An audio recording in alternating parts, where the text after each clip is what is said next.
अस्सलाम वालेकुम वरहमतुल्लाहि वबरकातुहू। हमारे यूट्यूब चैनल को जल्दी से सब्सक्राइब कीजिए। आज का जो हमारा टॉपिक है दुरूद शरीफ की फजीलत। एक साइल हज़रत अली के पास आया और अर्ज़ किया, मुझे कुछ दीजिए, मैं तंग दस्त हूँ। हज़रत अली के पास उस वक्त देने के लिए कोई चीज़ न थी। आपने 10 बार दुरूद पढ़कर साइल की हथेली पर फूंक मार कर फरमाया, हथेली बंद कर दो। साहिल ने बाहर जाकर जब हथेली खोली तो सोने के दीनारों से भरी पड़ी थी।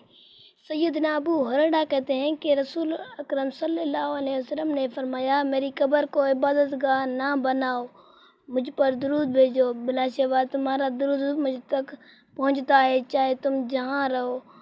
सैयदना अली बिन अबी तालिब से रिवायत है कि रसूल अकरम सल्लल्लाहु अलैहि वसल्लम ने फरमाया, हकीकी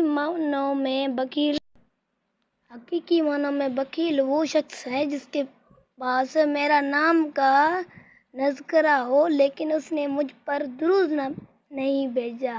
हज़रत अब्दुल्लाह बिन मसूद रवायत है कि रसूलुल्लाह सल्लल्लाहु अलैहि वसल्लम ने फरमाया, जो शख्स मुझ पर बाकसरत दुरूद पढ़ता है क़यामत के रोज़ सबसे ज़्यादा मेरे करीब होगा।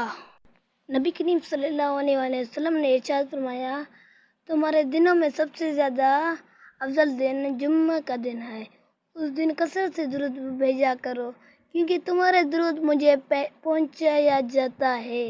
एक और हदीस में है कि नबी करीम सल्लल्लाहु अलैहि वसल्लम ने इरशाद फरमाया, जुम्मे के दिन और जुम्मे की रात कसरत से दुरूद पढ़ा करो, जो ऐसा करेगा तो मैं क़यामत के दिन उसकी शफ़ाअत करूँगा।